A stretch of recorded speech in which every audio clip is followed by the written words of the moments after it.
Hello everyone, I'm the Whiskey Enthusiast. Welcome back to my channel. Recently I watched John from Whiskey Neighbor, John's video on Canadian whiskey, and a fantastic video. I'll put the link down below. And I was left with FOMO and inspiration and awe and want. Because in my market, which I know, if you're outside of Canada or US, that's the case with most of us as well, you get very limited amounts of Canadian whiskey, and their image is not great. If I'm being honest, it's not here in my market. I don't think anyone else I have talked to, apart from John, says Canadian whiskey is amazing, man. Let's go. So it's hard. It's hard. You get your basic stuff, and it's a bit, the lack of rules and regulations also is confusing. So it's not much loved. But John's video was fantastic in the sense that he was showing different whiskeys and why they were different, such interesting grains and interesting distilleries. He was proud of his, Canadian whiskey producers, and it was good. And one of them was this one, Mad Lab Distillery from British Columbia. I'll just show you that. This is a small bottle. What is it? It's a 275. 375 ml, something like that. And 375 ml. This is release 1, age 3 years old, and ABV is 40% ABV. But they do not chill filter, nor they add any coloring. So at 40% ABV, they don't do that, which is good. We like it. And I saw the video, I saw the Mad Lab, and I have a small connection. Well, removed, but small connection with Mad Lab. One of our closest family friends, her brother lives in Vancouver and is a co-owner or co-producer of Mad Lab, and they do Turkish rakı and vodka and gin and everything. So this was a gift from them. Thank you very much. And I just wanted to, after getting inspired by John, I just wanted to do it. So I'll just go quickly about what Canadian whiskey is, what are the regulations we have, and then continue with their concept, and then give my notes to it. So if I have any Canadian viewers who are interested in it, great. If not, this might stay at 2, John and me watching it. So who knows? Let's see. All right, Canadian whiskey.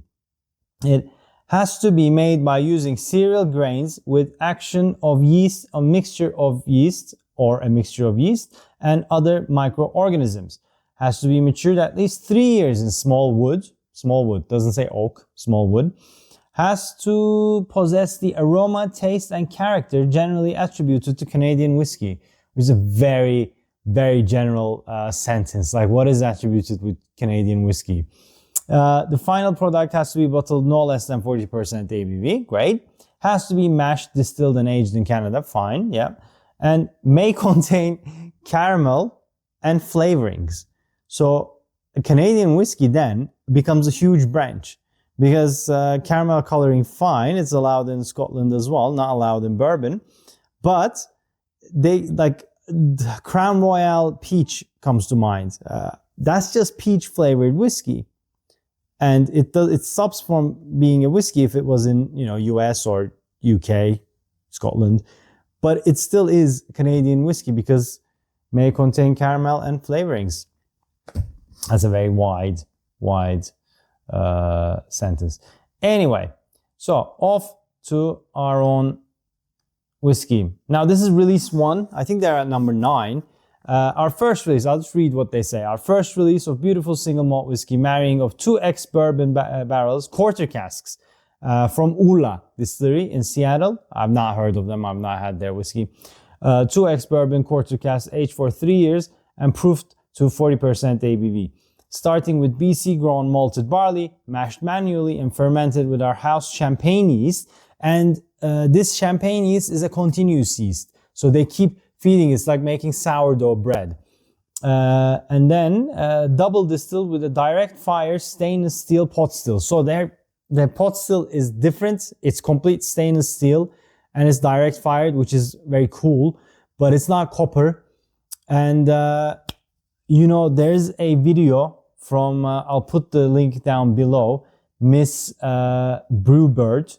She went to the distillery and they're talking about the lack of copper distilling and what the style is. And it's a nice nice conversation. And also they're showing, like, I'm just reading quickly, but it's a very complicated process. She explains it much better than me.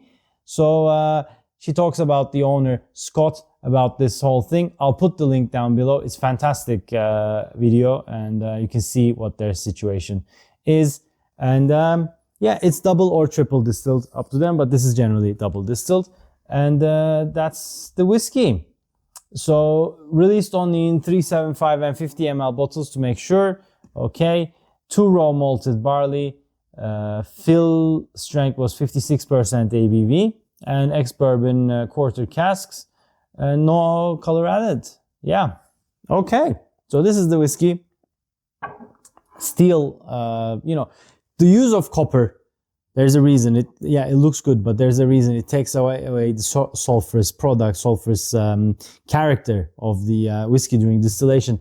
Scott argues after the first run, where you might get some, but the second round it kills it anyway in stainless steel. So he says copper is good, but it's not a necessity. So watch the video, see what you think, and let me know what you think. I don't know enough to have my say on this. I always took the industry's word for copper being a better way of distilling. But, you know, more and more people are moving towards maybe copper perforated steel, stainless steel stills. Like, I'm thinking the Circumstance Distillery's Oat, which I did a video of. I can put the link up there. Their still is a bit different. So let's see. All right, on the nose, this is 40% ABV, 3 years of age. Okay. It's an interesting one for sure. So immediately I got a burnt note. That would be from charred quarter casks, because smaller the cask, smaller interaction with the whiskey. So 3 years in a regular American barrel versus 3 years in a quarter cask would make a difference. And also, the direct fire under the stills always adds a bit of a caramelly note, a bit of a burnt note. It's good. It's robust. Now, it's hard to say. It is a single malt whiskey, and there are elements of single malt whiskey, but there's also elements of grain whiskey in here. Also elements of whiskeys that are stilled in those alembic stills in France or sometimes in Germany, in mainland Europe. But this is not as artificially sweet as them. I do not like that style. Whereas this one, it's somewhere between English, Scottish single malt with bourbon and grain whiskey. It's interesting. There are elements of all. It's very barley forward, sure. Quite sweet. Green peppers, fresh green peppers. Nice caramel note. Burnt note. Even though there isn't any, I get a bit of that corn note dust that you get on bourbons. I know there isn't any. Nice pepper. I mean, it doesn't feel like 40%. I would have said it's higher. Yeah, cubed sugars with bitters. Almost like when you're doing an old fashioned and you put a cubed sugar on and you put the Angostura bitters on. It releases that kind of a smell. Okay, let's see it on the palate. Wow. Again, on the palate. A lot of things going on. It's not a dull whiskey for sure. You get that sweetness, but you get a really, really defined burnt note. You know, almost like chocolate malt. Burnt coffee, Turkish coffee or Greek coffee. It's Turkish coffee. If you drank it, it has grains in it and it feels burnt. So dark chocolate notes. Dark, heavy coffee notes on the bottom palate. Sweet on the top. The bitters note is there, but chocolate bitters now, not Angostura normal bitters, chocolate bitters now. There's a sour note. There's a hint of a sour note, which I get with some bourbons. This is not a bourbon, but it's probably coming from the quarter cask.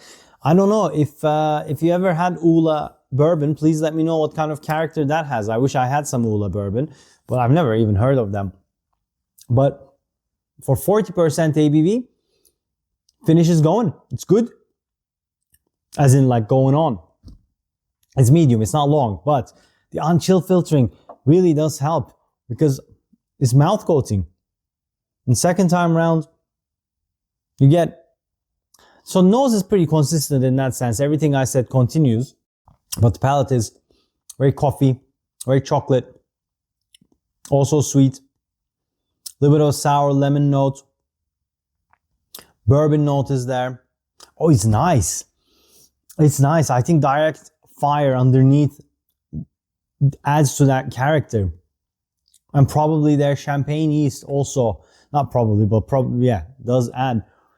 It's nice. It's hard whiskey to pinpoint. I can't say it's bourbon. I can't say it's malted, well, single malt. It's not grain whiskey. It's not French whiskey. What is Canadian whiskey? I don't know, but you know, this is a very, very good example of a whiskey. It's a very good whiskey. What whiskey it is, I don't know. I think you just have to try. You just have to try to see what it is. It's hard to pinpoint. But I love the aftertaste of it. I love the palate much more than I love the nose. It's nice. It doesn't drink like 40% as well. It drinks higher, but not in a prickly and spicy way. It just feels robust. I suppose because I rarely had a 40% whiskey that was unchill filtered. And this is kind of revelation in that sense. This is a very small producer. They're doing it kind of in a garage place, but I am looking forward to more releases. And I did put in a request that I would like to see their whiskey matured in their rakı casks. That's like a Turkish man's dream. So let's see. Mad Lab, Scott, please, you know, it's maybe we could have it. All right, guys. That's it from me. John, I would love to hear your thoughts on this. I hope I did this whiskey proud, but let me know what you think on it. And did our notes coincide? And tell me what you feel, because you would be the ultimate authority on this, having tried that.